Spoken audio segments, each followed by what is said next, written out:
sa Federation of Free Workers, Philippine Workers sa pamamagitan ng kanilang Pangulo, nagkaisa Labor Coalition, Attorney Sunny Matula.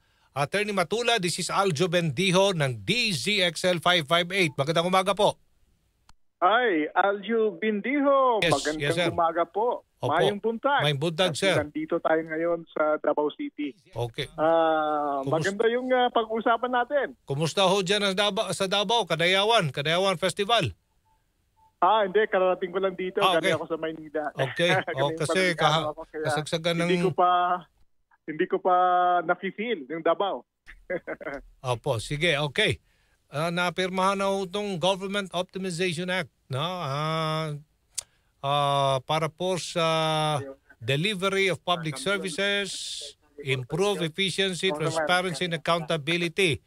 Opo, ito pong Republic Act number 12231, Attorney, para po mas paigtingin pa, emerge, i-abolish ang mga agencies at ilang pa mga functions deemed redundant or misaligned while protecting the welfare of civil servants. Ano po ang stand ng Federation of Free Workers and nagkaisang Labor Coalition dito po? Siyempre, wala naman tayong tutol doon sa paggawa ng gobyerno na maging efficient at tunay na makapaglingkod sa taong bayan. Concern lang po kami, Aljo, sa yung welfare ng ating mga manggagawa kasi usually, since 1940s, karanasan natin, na marami talagang mga manggagawa na natatanggal at naiiwan sa gobyerno. So dahil walang tunay na representasyon at hindi natitingnan yung kanilang kalagayan at yung kanilang buhay.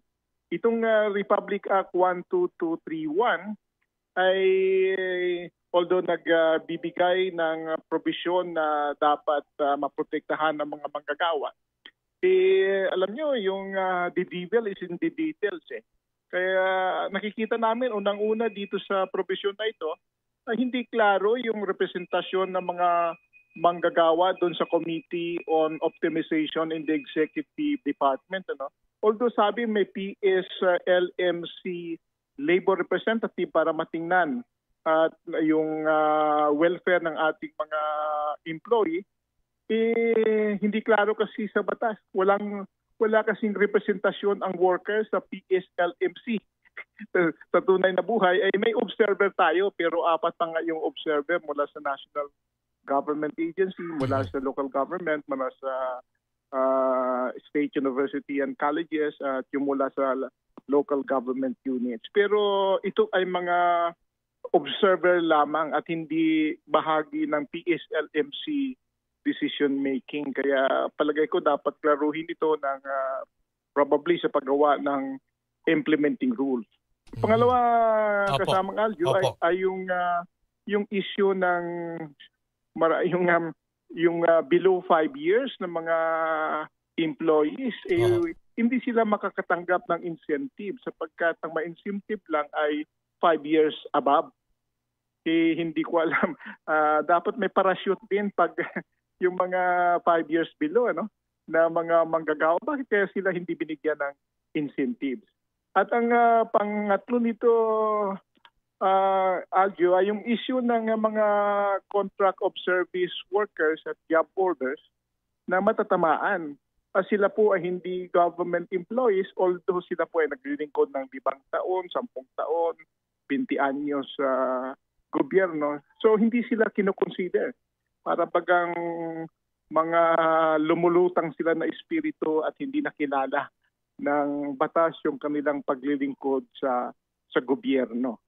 So yun po ang tatlong yun ang napaka-importante namin dapat tingnan ng gobyerno.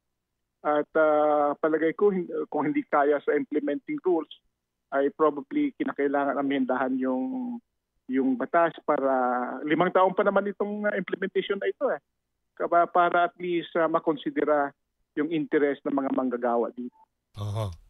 Well, ang layunin ng batas na ito, itong transformative law na ito ay binibigyan lang talaga ng authority ang Pangulo, reorganize executive branch, to consolidate, paigtingin pa or tanggalin yung mga redundant na mga agencies and functions. Siguro para makatipid din. Ano po reaksyon nyo?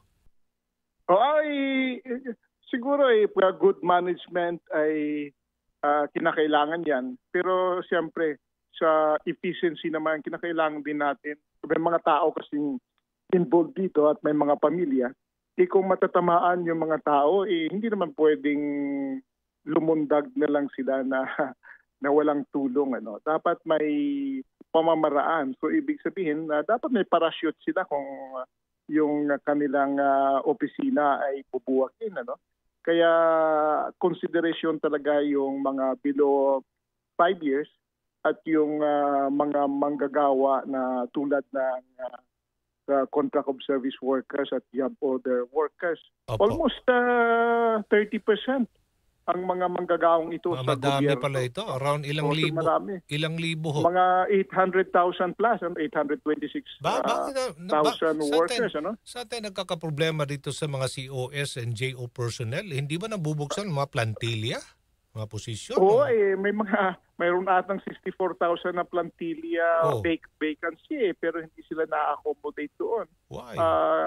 Ang karamihan dito kasamang Aljo ay siyempre sa local government units, almost 600,000 pero 200,000 ito ay nasa executive department din.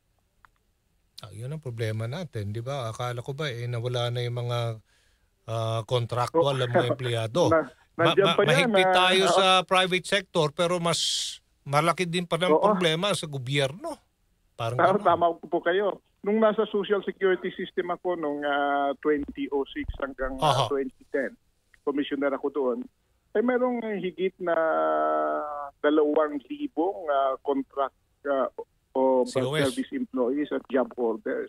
Pero dahil may 3 representative sa Social Security Commission, si Commissioner, may 2 commissioner mula sa TUCP, ay aming napagkaisahan at kumbinsi namin ng komisyon na yung 2,000 contract of service workers at job orders ay irregular, gawing regular na empleyado.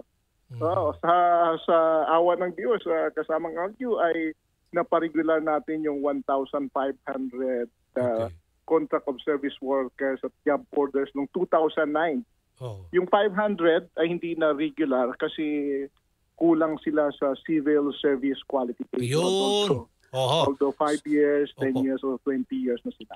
So probably kinakailangan din ng batas para ganyan Kung COS ka for 20 years, palagay ko qualified ka doon sa trabaho na ginagawa mo dahil yung ginagawa mo naman ay katulad ng ginagawa ng mga empleyado ng gobyerno. So dapat may equivalency siguro.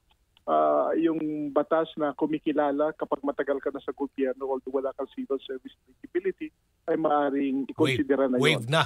Wave na. After how many years? 20?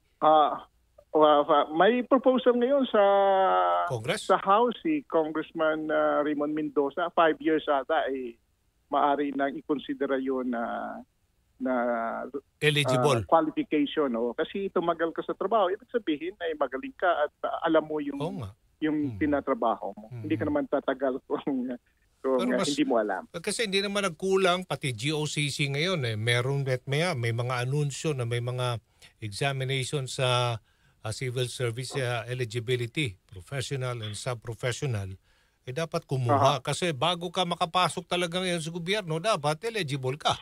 Civil service tama yun. eligible. Tama. Pero may mga empleyado talaga na hindi ko alam kung nahirapan sila or ayaw lang kumuha ng exam. Ay kumuha. Pero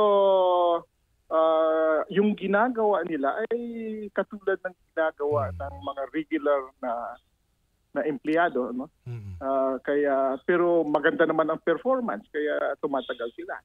So probably yun ang dapat i-consider din ng ating batas. And marami din palang ganito sa GOCC, no?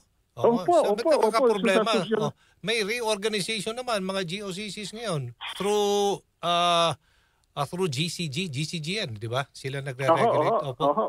May problema nga kami dyan sa Duty Free Philippines. May mga pending na kaso kami kasi kina-question ng Union